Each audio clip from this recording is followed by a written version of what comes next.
I'd like to point out that these are the compact spaces. This guy here, not a compact car. So listen, KC9030, thanks for making it super easy for me to get out of my car, dick.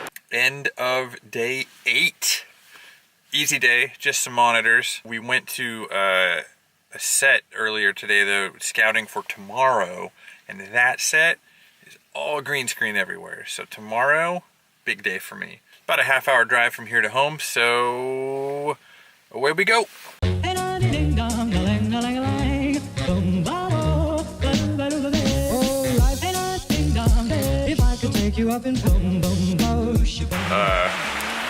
at this.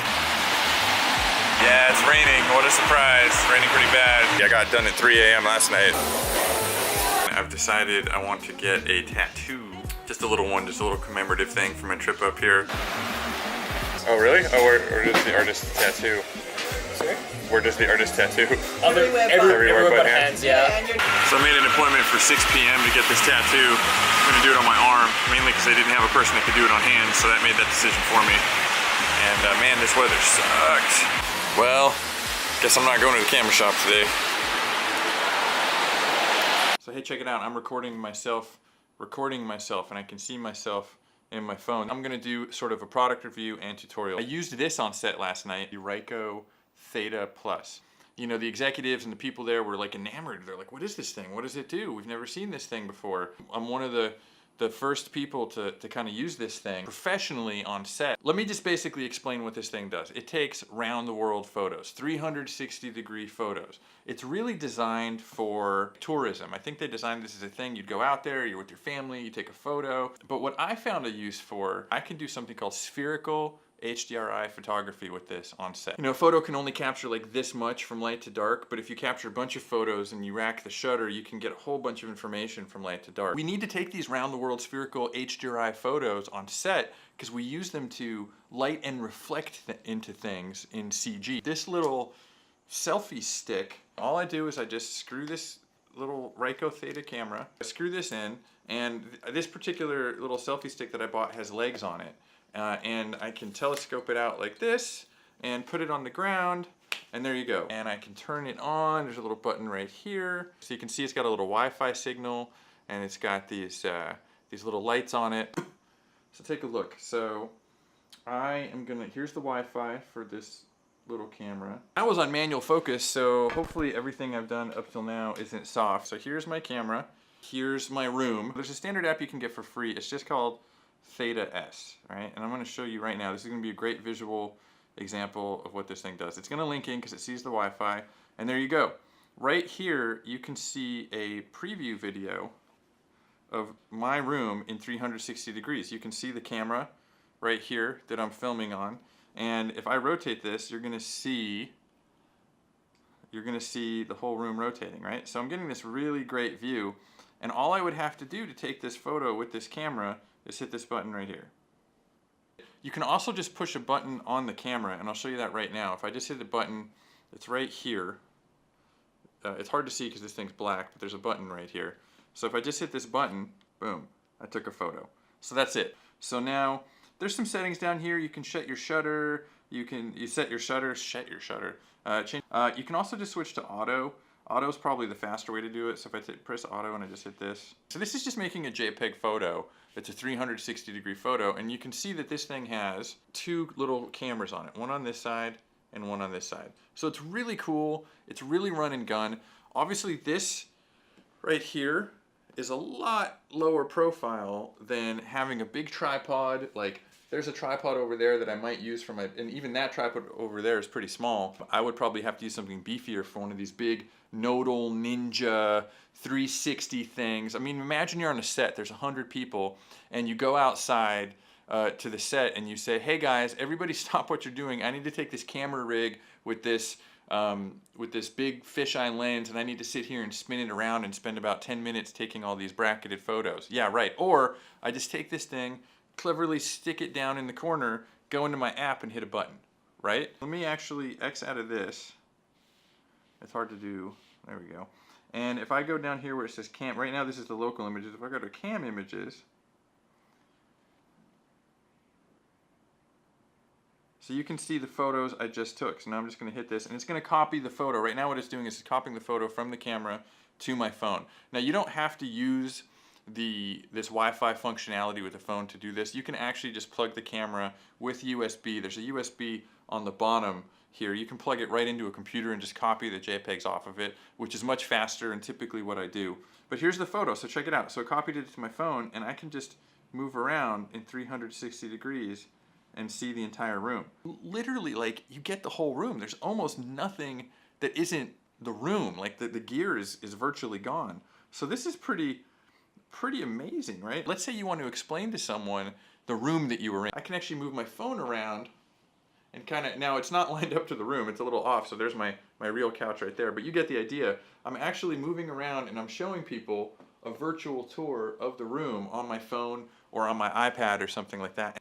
So there's a couple other apps, so I'm going to go into Theta Plus, but let's just say edit image for right now instead of time lapse, and we're going to go and we're going to find the latest image that I did. So now this is where it's cool. You can actually have this sphere ball here, and I could make this, and I could save this as just like a regular JPEG if I wanted to put it on Instagram or something. Or something that's really cool, you can go to these different modes. So I can go to Little Planet, and now it's kind of like inverted the whole world. So if you've ever seen those photos where people are outside and it looks like a bunch of trees or have turned into a little world or something like that, this is how you do it. So I'm inside a room, so you see the ceiling, so it doesn't look like a planet, but this would normally be sky if you're outdoors. So you could do some pretty funky looking shots here. This is always a cool view too. You can flip it around. So I could save this as a JPEG and put it on Instagram or something and just have a lot of fun with it. Okay, so this is all the free applications, and this is sort of the practical, this is sort of the reason they made this camera, is for all this fun stuff. But this is not what I use this camera for typically on set. I purchased an app. Unfortunately, this app costs $50, but it's called HDR360. Now HDR360, you need to connect to the camera the same way. And you can see when you go in there, there's the original Theta, which I do not recommend buying. It's good, but it's lower quality. You want to buy the Theta S, and then there's the Theta S. So you just hit the button here, and now I'm in this layout here. Now this is not nearly as slick or excited looking as the other one, but what this does is it shoots bracketed photos. Again, what bracketed photos means is it's going to start in the darks and work its way up to the lights, and it's going to get you every single exposure you want. And it's going to create a series of, in this case, I have it set to 9, so it's going to create 9 JPEGs that are already stitched together, that are already this round-the-world photo, and I can just use an app. I use an app called Photomatics, I'll show you, on my laptop, and I stitch them together, and I get a spherical HDRI image, and I get it quick. And one of the main reasons I bought this app over some of the cheaper ones is that if you hit this gear right here, you can turn the sound off. Otherwise, this camera makes a little chirpy sound, and when I'm on set, I want to be as low profile as possible, so I don't like the chirpy sounds. It can be advantageous to have the chirpy sounds because you can kind of know when the camera's done, but I'd like to have the option of not having the chirpy sounds. Also, this app is just incredibly quick and efficient. You just leave it on fixed brackets. I like to do 9 photos. You can set your white balance. In this case, I'm being lit by daylight, so I'm just going to leave it at daylight. And all I have to do here is hit Capture HDRI, and I wait. Now, one thing is I'm moving around, so when I finish this HDRI, you're going to see that the room looks pretty good, but I'm probably going to look like this weird blurry creature. Ideally, when you shoot these photos, you don't want to have people moving around. That being said, when I'm on a television set, the odds of getting the crew to broom out of a location so that I can capture that room or that lighting setup are pretty much slim to none, right? So I didn't really see what it was doing, but if I want to preview my results, I can hit this button, preview my results, and what this app is now doing is it's copying like a low quality version of these images over to my phone, and I can just script through and I can see, look at that. Look at all those exposures. So what I have is, that's outside, right? That's the window that's lighting me, and I have all the way up so I can see into the dark areas. So that's a lot of range. So let's take this over to my computer and see what we can do with all these images that I took. I can just drag this image right into here, and you can see that you can move around. So this is it's pretty cool. It's kind of like I was doing on the phone. So that is rad. I'm going to use a program that I found called Photomatics Pro. I like this one because if I took, let's say, like 30 bracketed photo sets of 9, I can come in here and I can go batch bracket photos. I can find the folder, and I'm just going to go to the desktop and Theta. This is my folder. And I just tell it right here that I want to merge 9 images at a time. So I'm just going to hit this, I'm just going to hit run. It's done. Check this out.